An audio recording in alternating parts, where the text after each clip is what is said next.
quando se lida com as relações entre o homem e o divino,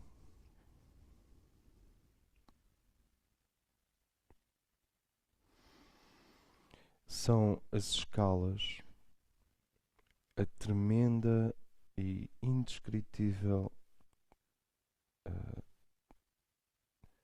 diferença de escala.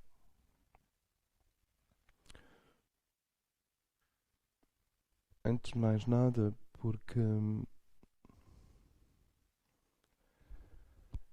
enquanto que a natureza humana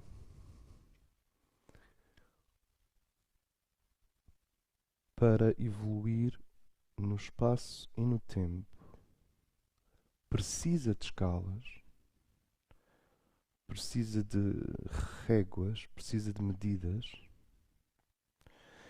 e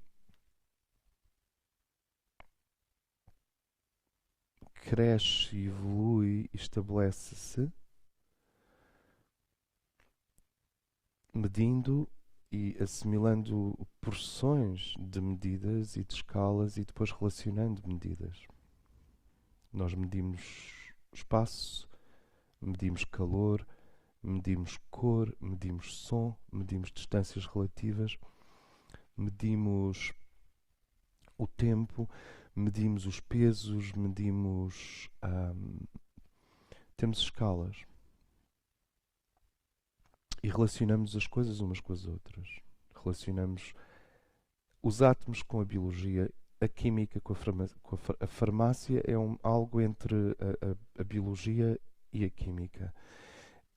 E isto tudo é porque nós comparamos medidas. E quando entramos no mundo dos deuses criadores, o problema é este. Não há medida. Não há escala. É imensurável, é insondável e é incomparável. Quer dizer, uma escala sempre é relativa a outra escala. É incomparável. E isto é um assunto que tem de vir ao de cima para equilibrar a nossa euforia.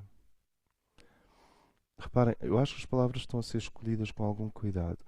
Não se trata de esvaziar ou cegar a nossa euforia. Trata-se de equilibrar a nossa euforia. Nós estamos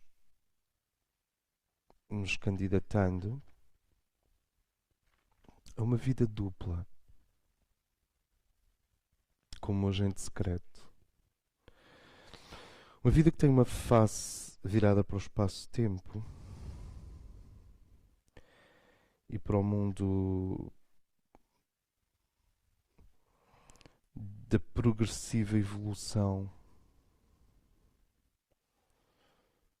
do ser humano, em que tudo é analisável, explicável, compreensível, progressivamente compreensível, e em que tudo é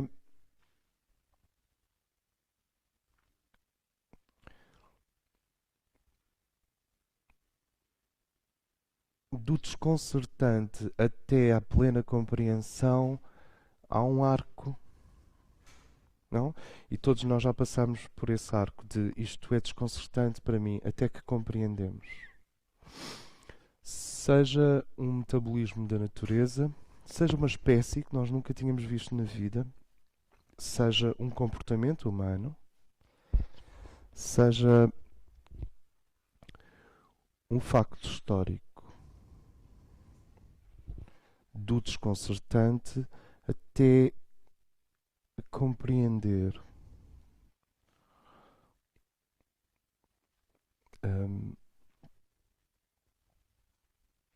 e mesmo compreendendo, as coisas permanecem muitas vezes difíceis. como o homem da máscara de ferro. É um facto, houve um homem que foi obrigado a viver com uma máscara de ferro numa prisão em França, porque, porque era, não sei, se era meio irmão do rei, aquelas histórias. É desconcertante. Depois vêm as explicações, e vêm os factos, e vêm os documentos, e vêm os testemunhos. Então começa a ser compreensível, mas mesmo no fim da compreensão do que se passou, continua a ser difícil. E esta face que está virada para o mundo lida com isso, lida com todos estes processos que acontecem ao mesmo tempo em direções opostas. Deixem-me só explicar-vos o que é que são processos. Explicar-vos não, partilhar o que é que são processos em direções opostas em relação aos quais a nossa máscara espaço-temporal tem mesmo que lidar. Ao mesmo tempo que os direitos da mulher estão a ser reconhecidos num país, estão a ser abolidos noutro. Agora. Ao mesmo tempo. Sincronicamente. Como é que a face que nós temos viradas para o plano histórico não há de estar tensa?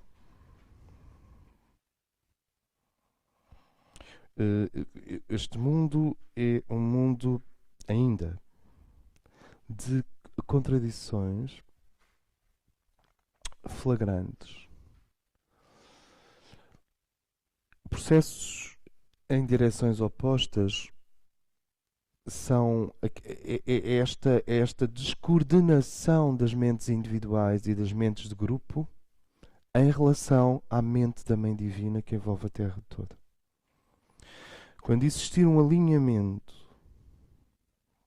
das mentes individuais e das mentes grupais, entenda-se, a mentalidade burguesa do Rio de Janeiro, a mentalidade ortodoxa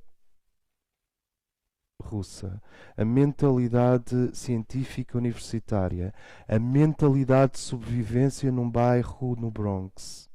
São mentes grupais. Quando existir um alinhamento entre a mente individual e estas mentes grupais, ideias como justiça social, igualdade, luta de classes, distribuição de riqueza, fraternidade universal tornam-se imediatamente obsoletas. Porque na mente da Mãe Divina todos têm um lugar sublime, sem exceção. Não há mais de esquerda que a mente da Mãe Divina. Não há mais direita, no sentido da busca do verdadeiro lugar tradicional de qualquer elemento, o verdadeiro lugar cósmico, que a mente da Mãe Divina. E já agora não há mais centro que a mente da Mãe Divina. A mente da Mãe Divina anula o processo político. E nós estamos a ser treinados na capacidade de viver uma vida dupla. Isto é, de ter uma face virada para o processo histórico, ou o que resta do processo histórico, de ter uma face que seja capaz de manter os olhos abertos, apesar das flagrantes contradições, ambiguidades deste mundo. Porque elas são inerentes aos arcaísmos da mente coletiva. Quando digo mente coletiva, não estou a dizer a noosfera e, portanto, não estou a dizer a mente da Mãe Divina. Estou a dizer a média de todos os pensamentos dos seres humanos, que ainda não está como um laser lendo o programa da Mãe Divina. Porque mentes são lasers que leem programas. E cada mente lê o programa que pode.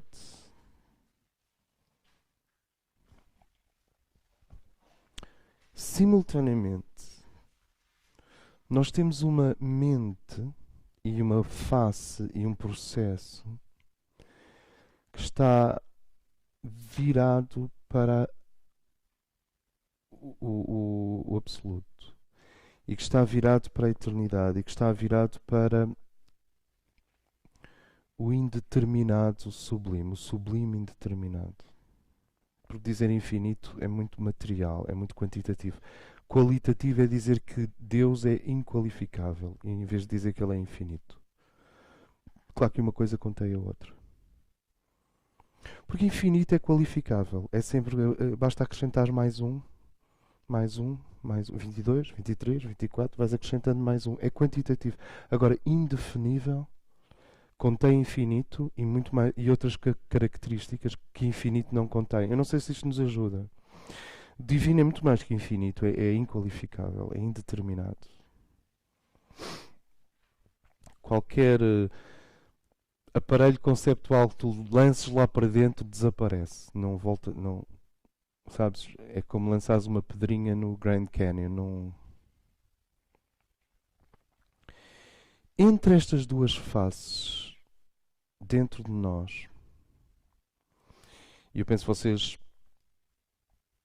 conhecem as fontes medievais e as fontes romanas, principalmente romanas, que têm o duplo rosto de Janos. Muitas fontes em Portugal são assim esculpidas, têm um rosto de um lado e um rosto do outro, e ambos deitam água, não? Estas fontes com o duplo rosto, toda esta coisa do duplo, que é muito uma característica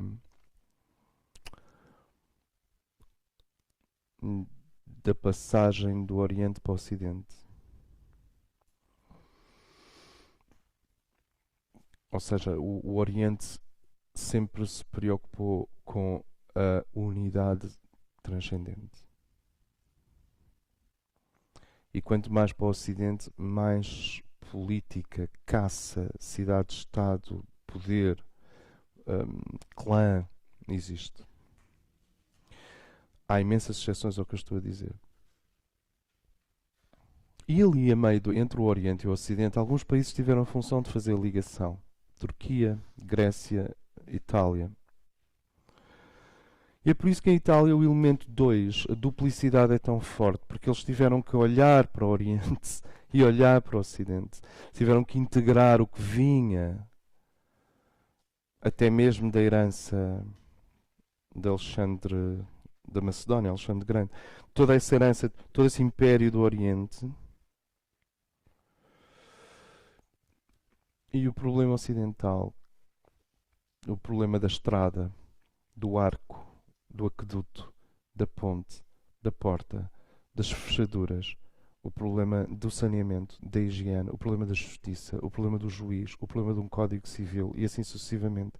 E Roma lida com essa tremenda tensão entre o Extremo Oriente e o Extremo Ocidente.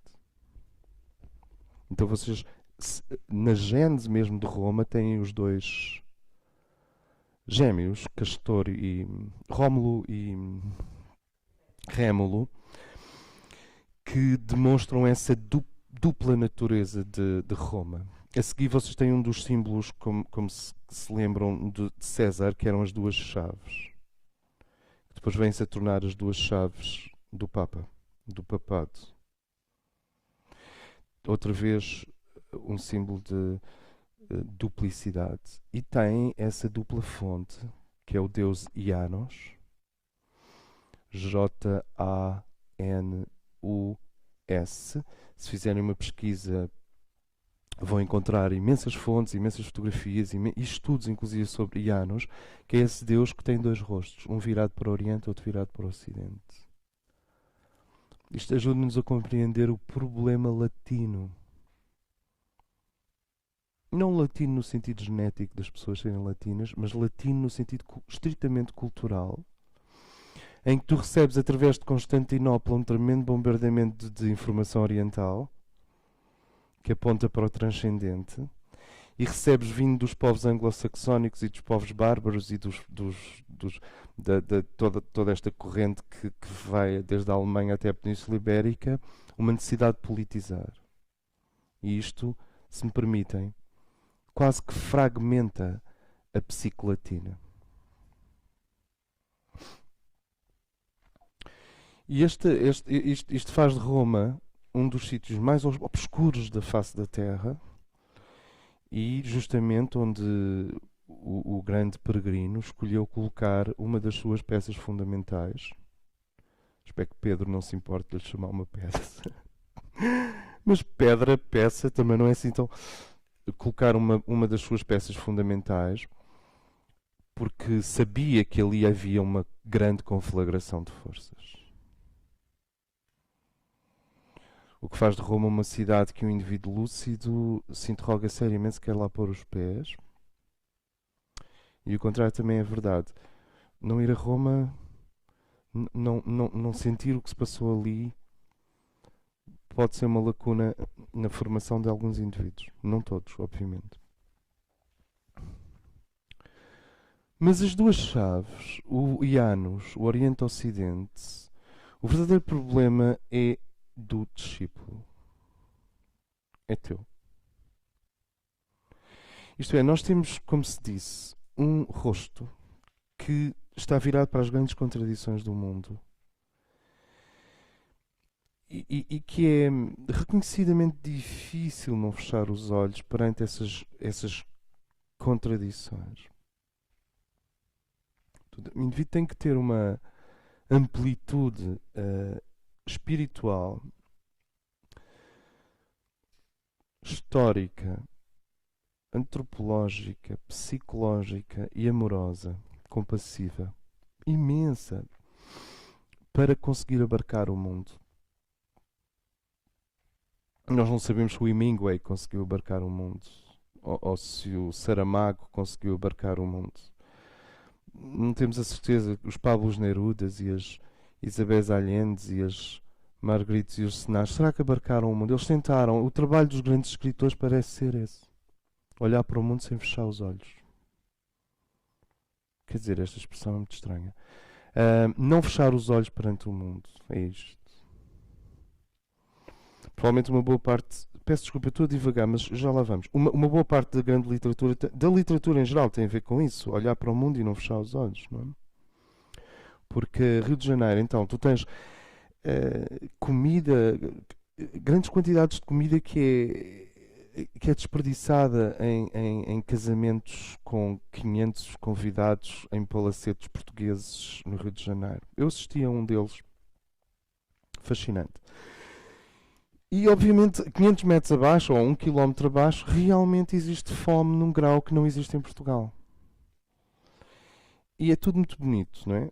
Nós podemos dizer estas coisas porque dá-nos a sensação que estamos informados e que somos conscientes e que estamos no mundo e não somos astronautas.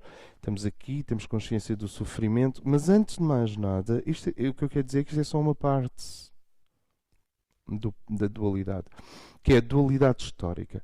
É estas duplas correntes.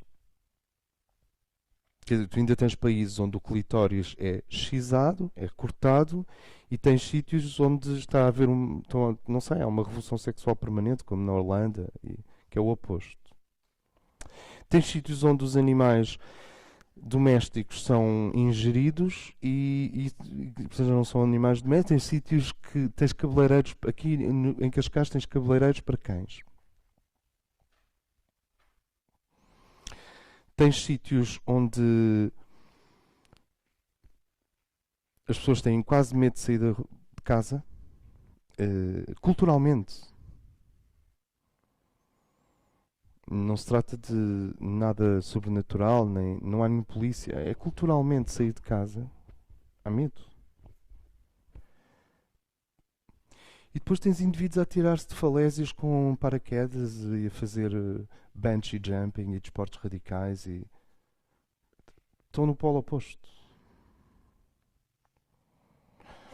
Tens pessoas que atravessam a rua da aldeia em Trás-os-Montes, vão até ao café, dizem 3 ou 4 coisas, passam pela fonte, depois conversam com aquela e depois voltam para casa. Há esta sensação. Pronto, é isto. Psicologicamente é isto que é possível. E tens indivíduos 3 meses à volta da Terra, em órbita, numa estação orbital. Olhar para o mundo implica esta amplitude. Esta amplitude. Tens incrível mau gosto. É melhor nem começar a descrever. Estou a falar estritamente no plano do gosto. E depois tens indivíduos como o Armani, que com meia dúzia de traços... Está aqui, é isto. Ou Porsche, o designer alemão. Ou... Isto, o nosso rosto virado para a história lida com esta imensidão. É uma imensidão. E depois nós temos o outro rosto. Quando se diz que a vida do discípulo é uma vida dupla, exatamente ao longo destas linhas, temos o outro rosto que está virado para a eternidade, onde, se me permitem, não há contradição. Não há correntes opostas. Não há absolutamente nada para conciliar.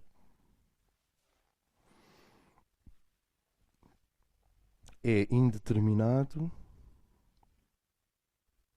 insondável, imensurável e infinitamente, agora sim, infinitamente justo, infinitamente sábio.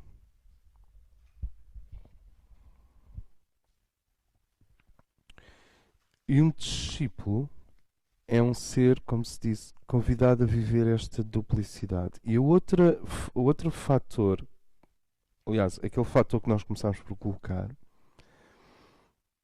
é a imensa diferença de escalas. Ou, dito de outra forma, o mundo humano tem escalas. O que eu fiz agora foi medir e comparar e contrastar. Quase que podes fazer escalas, quase podes dizer, olha, esta criança no bairro da Lata, eu disse Rio de Janeiro, porque não falar aqui da Zona J, esta criança no bairro da Lata tem esta carência de proteína e de calorias e de aminoácidos e de lípidos e de glúcidos, etc. É mesurável. E naquele jantar ou naquele casamento foram desperdiçados esta quantidade de alimentos, proteínas, glúcidos. Tudo isto é mesurável. Estas correntes opostas são mesuráveis.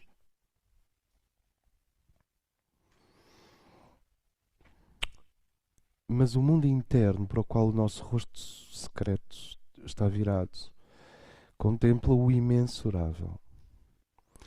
Então, de certa forma, a diferença de escalas está no facto de não haver diferença de escalas. É que o mundo humano é feito de escalas e o mundo, peço desculpa, o universo divino dentro de nós não é feito de escalas. O que significa que há uma tremenda diferença entre os dois polos.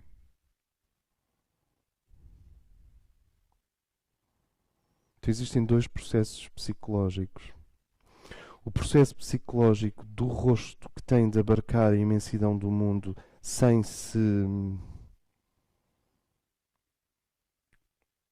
repelir.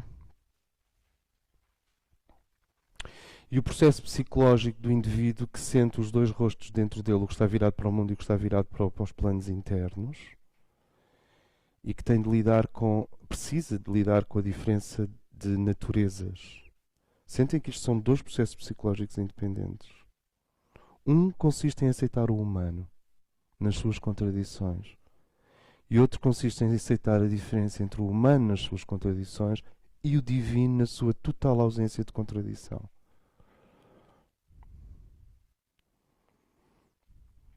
E é aqui que surge um terceiro rosto. Que é o rosto esfíngico, não do homem histórico, digamos Júlio César, ou Cleópatra, ou Maria Antonieta, nem do místico, mas o rosto do iniciado. O iniciado é um terceiro rosto. Ele não é nem um homem histórico, quer dizer, não está esmagado, não está identificado só com o rosto que está ali virado para a história, nem é o místico que paira acima dos assuntos humanos e está totalmente virado e exclusivamente virado para os mundos internos. O iniciado é um ser ponte.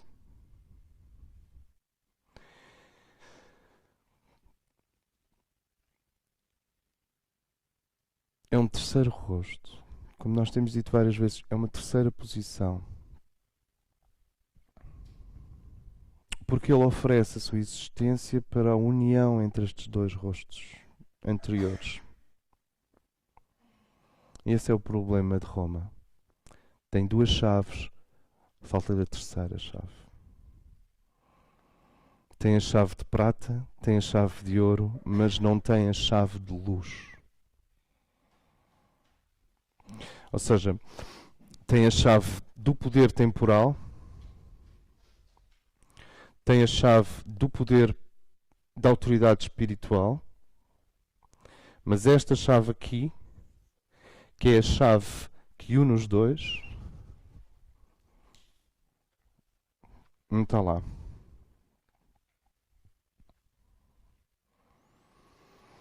Por isso é que destas Romas, e agora no plural, tudo é possível.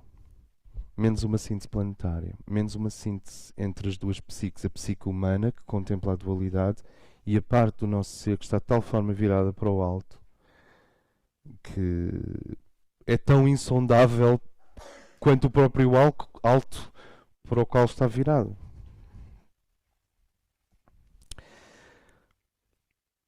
Nesta diferença de escalas entre o humano e o divino, nesta diferença de natureza, porquê é que um iniciado se interessa tanto por aquilo que não é nem histórico nem divino?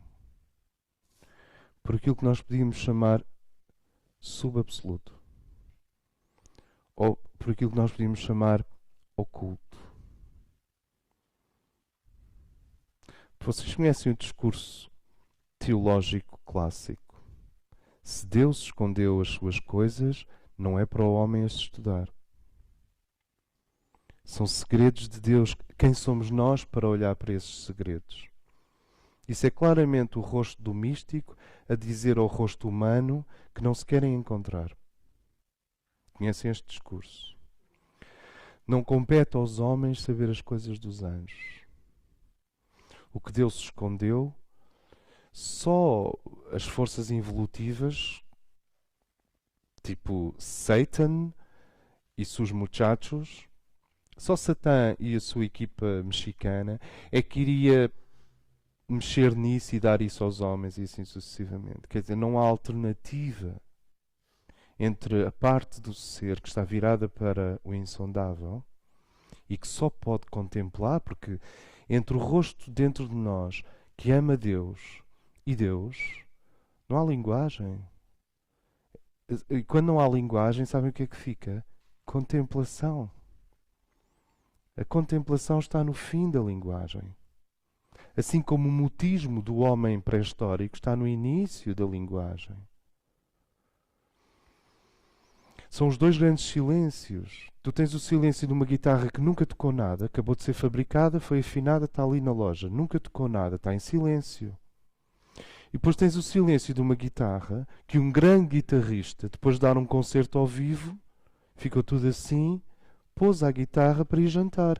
É outro silêncio completamente diferente.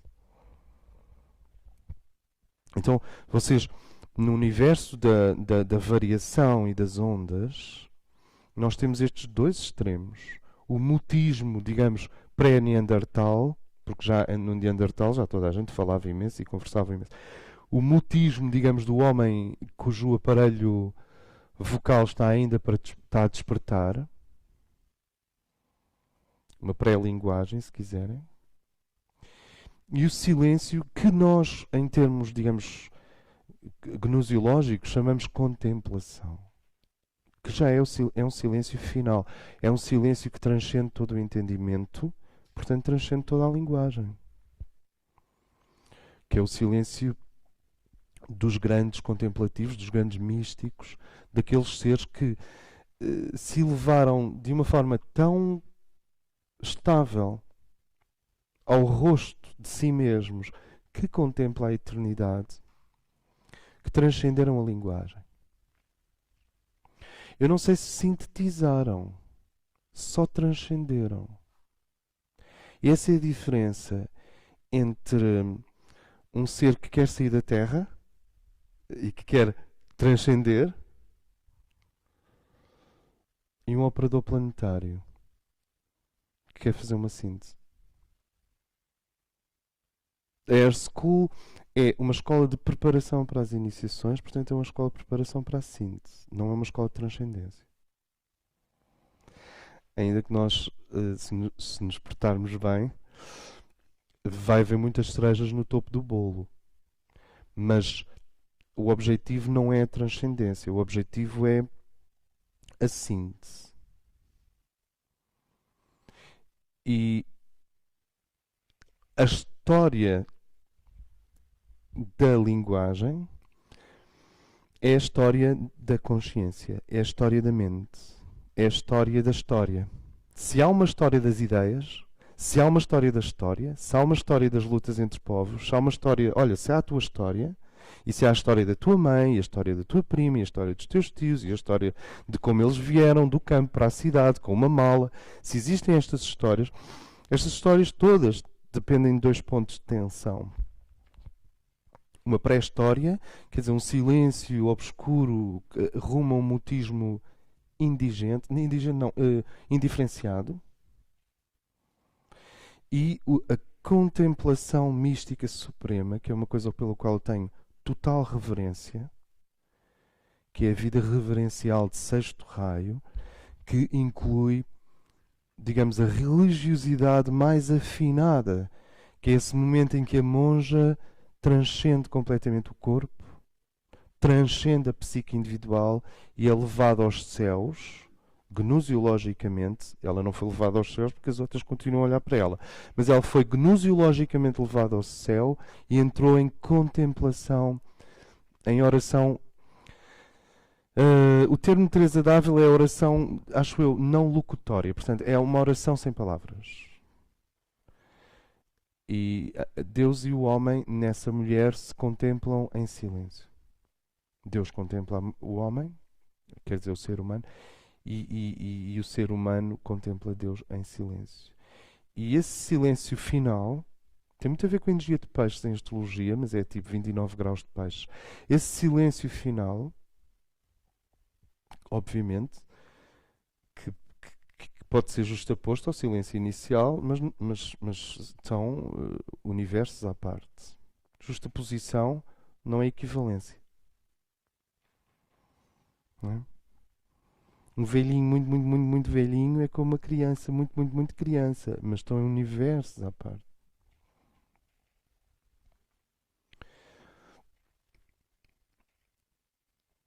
E então vocês conhecem esta linguagem, esta abordagem que diz que os mistérios de Deus não foram dados aos homens para serem conhecidos.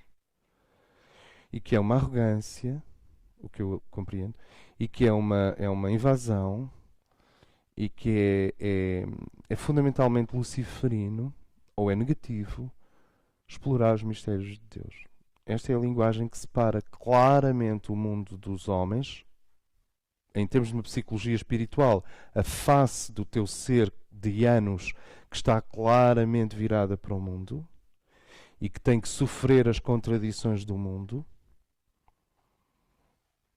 da face do teu ser que está virada para o divino, ao qual, digamos, uma teologia clássica, eu não vou dizer ortodoxa, uma teologia clássica pediria silêncio. Perante as coisas dos homens, choque, perplexidade, lágrimas e euforia. E perante as coisas divinas, obediência, silêncio, consciência da imensurabilidade, consciência da incomparabilidade, consciência da insondabilidade, bom, e com tantos ins, insondável, infinito, indeterminado, incomparável, imensurável, o homem cala-se. E vocês vejam como têm aqui as duas chaves de Roma. E o Rómulo e o Rémulo. E o Janus, os dois rostos do deus romano. Se bem que esse Janus remete a eras muito druídicas, a eras muito anteriores a Roma. Bom, tudo isto, que é lindíssimo e que está na base da simbologia universal,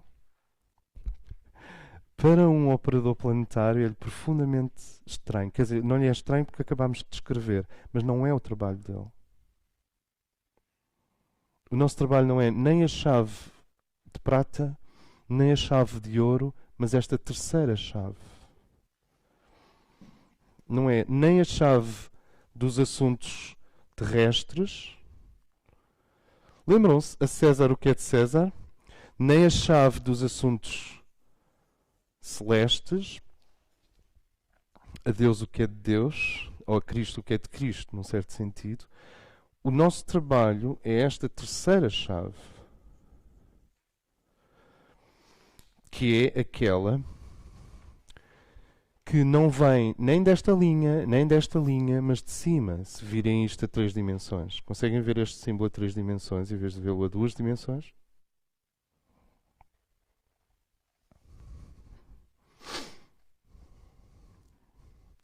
É uma espécie de catavento, só não tem um galo.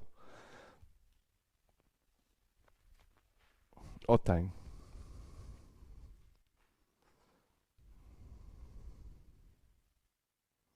Então, o líquido que nós estamos a transpirar, o óleo que nós estamos a transpirar da nossa psique, para a lamparina que será acesa na terceira iniciação e que depois se transforma num facho na quinta iniciação, este óleo que nós estamos a criar, este depósito maravilhoso que nós estamos a criar por não estarmos nem virados para o silêncio contemplativo profundo, nem identificados com o rosto histórico, este óleo é difícil, é muito difícil. É a posição mais difícil. Essa terceira posição é a posição do gnóstico, a posição do iniciado é a posição mais difícil. Porque, como vocês imaginam, os grandes operadores históricos não o entendem. Como é que Marx vai entender um iniciado? Como é que Anais Nin vai entender um iniciado? Como é que o Senado norte-americano vai entender um iniciado? Como é que Passos Coelho irá entender esta terceira posição? Não se trata de entendê-la cognitivamente. Toda a gente pode escrever sobre isto. Eu próprio, ao falar sobre isto não é nenhuma garantia de que eu esteja a vivenciá-la. É só uma garantia de que eu compreendo. Mas como é que os agentes históricos vão compreender esta terceira posição? E se vocês forem ter o que é possível, e vejam como eu estou ocupado aqui com os outros, e com o mundo, e com os vários grupos de pensamento humano. Se nós formos ter com os beneditinos, com os Sannyasins, com as ordens hospitalares, com as carmelitas descalças. Eu adorava ser uma carmelita descalça. Bom, mais certo é apanhar uma pneumonia, mas elas não apanham, portanto aquilo é tudo muito especial. Com os franciscanos. Os franciscanos já é preciso cuidado. Aquilo ali. Os jesuítas sabem tudo o que eu estou a dizer e muito mais. O que eu estou a dizer para um jesuíta coitado do André. Claro, com certeza, eles sabem isto tudo, mas não entendem, não vivenciam, não entram na coisa. Se nós formos ter com os sannyasin, se forem ter com os índios norte-americanos é diferente. Eles olham para ti, eu sei de que é que você está a falar. Se forem ter com os sufis de Alexandria, quer dizer, Constantinopla, Istambul, peço desculpa, eles sabem de que é que está a falar. Se forem ter com a ordem de Fátima, uma ordem feminina iniciática do Islão, tim. E assim sucessivamente, inclusive nas ordens celtas, druídicas, esquimós, finlandesas, os Guarani têm estes grupos. Toda a gente sabe das duas chaves. Toda a gente defende as duas chaves. As duas chaves é a posição de Roma, é a posição latina, é a posição da grande tensão.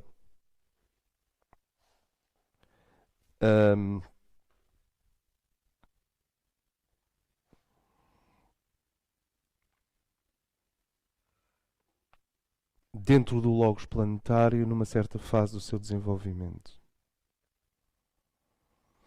As duas chaves, o rosto de Anos, César versus Deus, ou a separação do sagrado e do profano, o ruído imperial da história versus o silêncio dos monges. Vocês veem como isto é medieval? Os filmes medievais é uma grande confusão, toda a gente a matar toda a gente, grandes. E de repente há um mosteiro no alto de uma montanha e está tudo em silêncio, a olhar assim, como se aquilo fosse. Este mundo é bem o mundo do contraste entre uma força oriental que quer levar-nos para o infinito transcendente e uma força ocidental que quer criar um motor histórico. Como é que estas duas realidades, que são legítimas, podem compreender a terceira posição? E aqui eu não vou ser, digamos, eu não vou mascarar. Vocês estão a ser expostos a uma radiação, a uma energia, a uma influência espiritual que é muito rara. Porque ela está exatamente ao meio da balança. Ela é a solução do quarto raio. É a solução dos opostos. É muito rara. Pode ser que o indivíduo ainda não tenha recebido a emergência desse óleo, mas o óleo que as nossas psiques estão a realizar, devido a esta terceira posição que nos está a ser pedida, é raro. Quer dizer, a chama que acender e o perfume que se liberta dessa chama, tal como no incenso, não é uma coisa comum. Nós estamos a ser treinados ao longo da terceira linha, da terceira via, que é uma via que é muito mais lenta a produzir qualquer tipo de resultado tangível, não pode ser sensacional, não se expõe ao mundo exatamente como uma coisa monástica e, no entanto, do ponto de vista da compreensão das relações entre a história e o divino, deverá ir se tornando muito mais consequente do que as antigas posições. E é isso que nós chamamos um operador planetário. Ou Tantra planetário. Ou teurgia. Tudo a mesma coisa. Este discurso, e vocês encontram-no na mentalidade não do Cristóvão Colombo, porque esse, como vocês imaginam, até pelo próprio nome Cristóvão, Columbus, Pomba, Cristóvão, não do Cristóvão, mas dos padres que iam com ele, dos jesuítas. E a mentalidade que diz que as coisas divinas não podem ser conhecidas e podem só ser contempladas, e o mundo histórico, com as suas contradições, tem de ser respeitado pelo que ele é. Isto é, não é possível mudar o mundo. Só Deus poderia mudar o mundo. Não é possível. O mundo é assim porque ele é uma escola de treinamento e não pode ser mudado. Não pode ser alterado. Conhecem esta abordagem? Isto é uma mentalidade. É a mentalidade de Roma. É a mentalidade ligada a Janus. É a mentalidade dos dois rostos sem o terceiro rosto. É a mentalidade das duas chaves sem a terceira chave. É a mentalidade...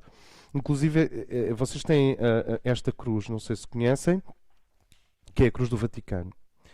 Não? Mais uma vez tem os dois mundos separados. Há um reino dos céus e há o reino delegado na terra. Por isso é que ela é pontifical, porque este é o mundo dos homens e este é o mundo do pontífex, este aqui em cima, acima. Mas são dois reinos separados. E esta separação depois vocês encontram na separação tradicional entre o rei e o seu conselheiro. O rei e o sacerdote. Como Arthur e Merlin. Como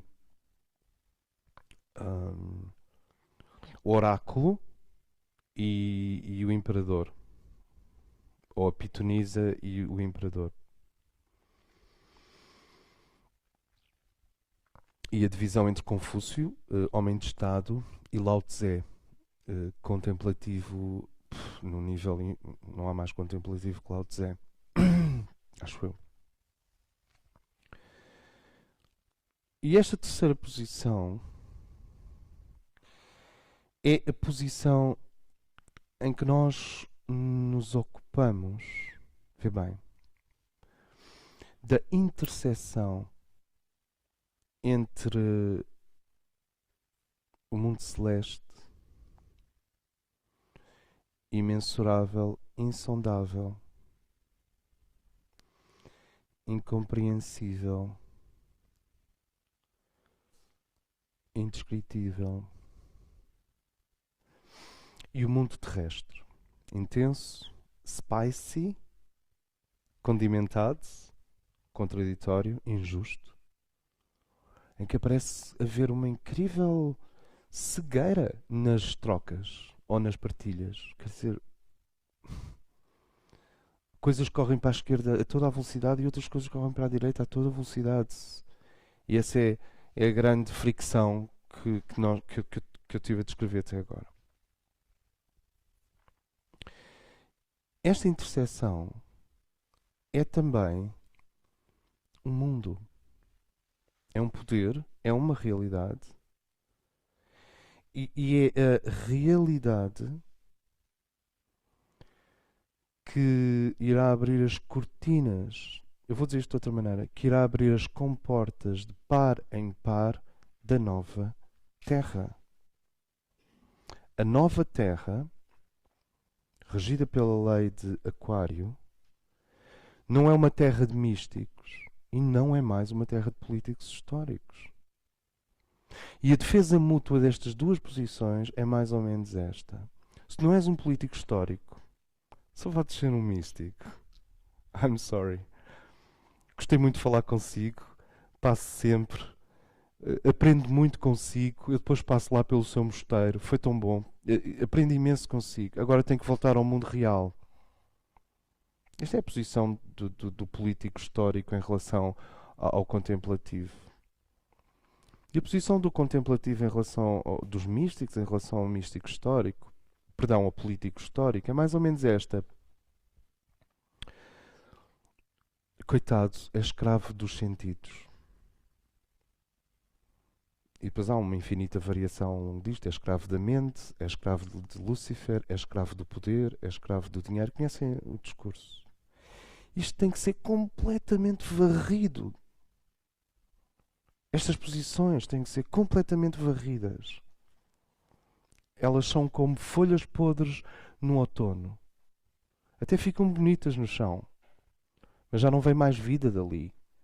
É um processo de composição. E há coisas em decomposição que são bonitas, como as folhas vermelhas no chão. Mas,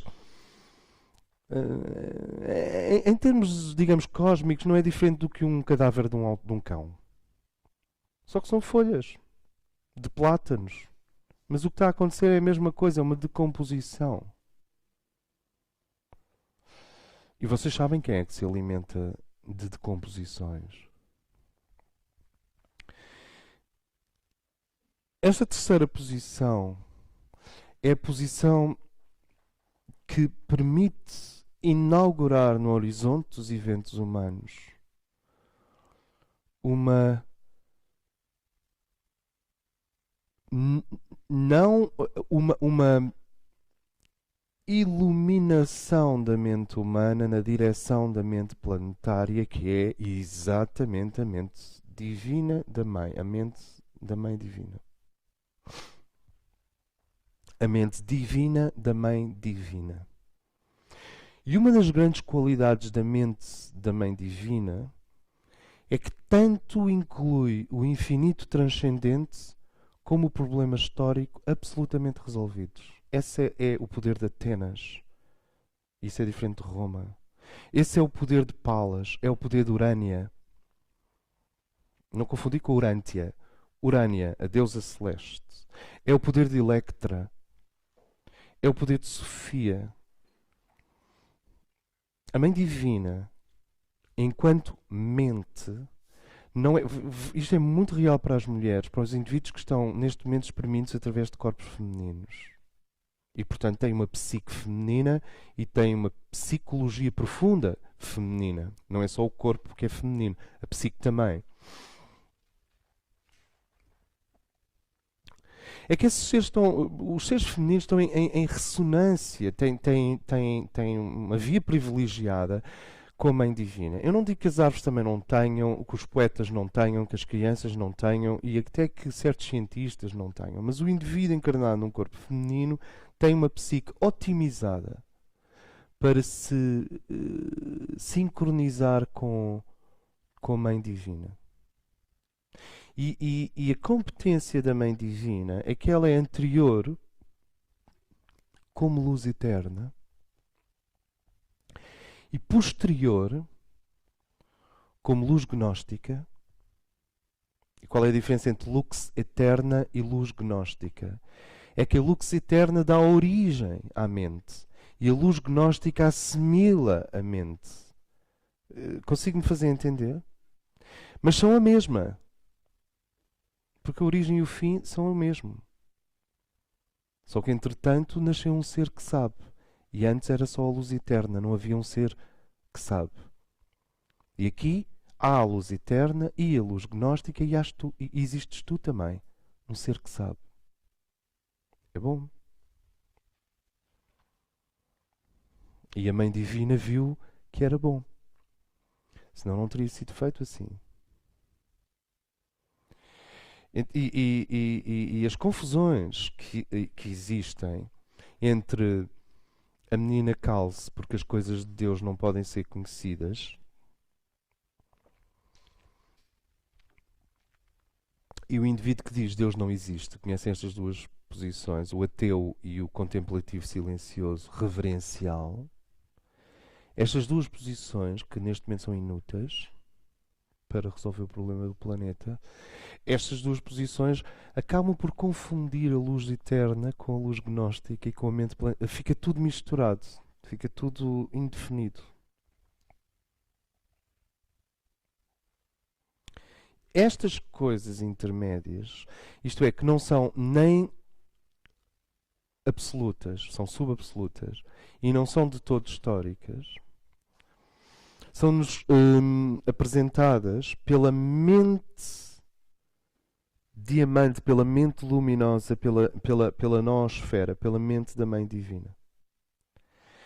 E o que nós temos como mentes individuais e como mentes de grupo,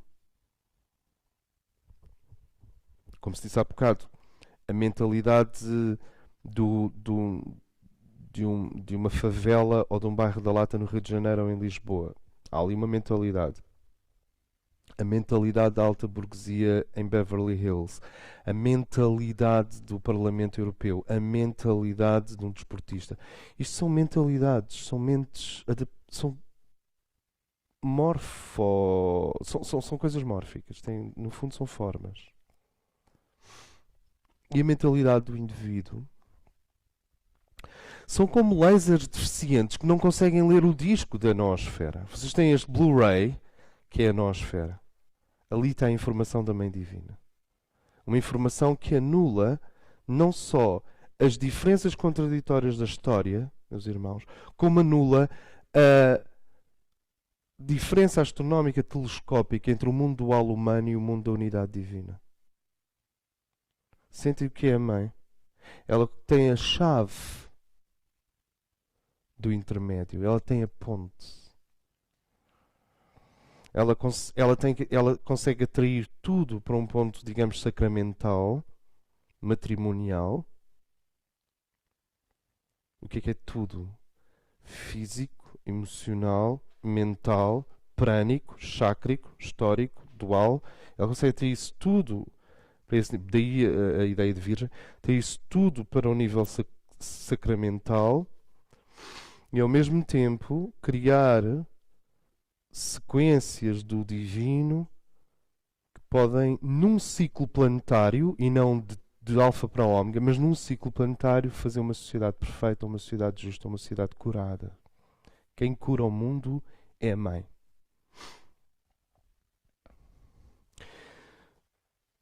Dentro disto,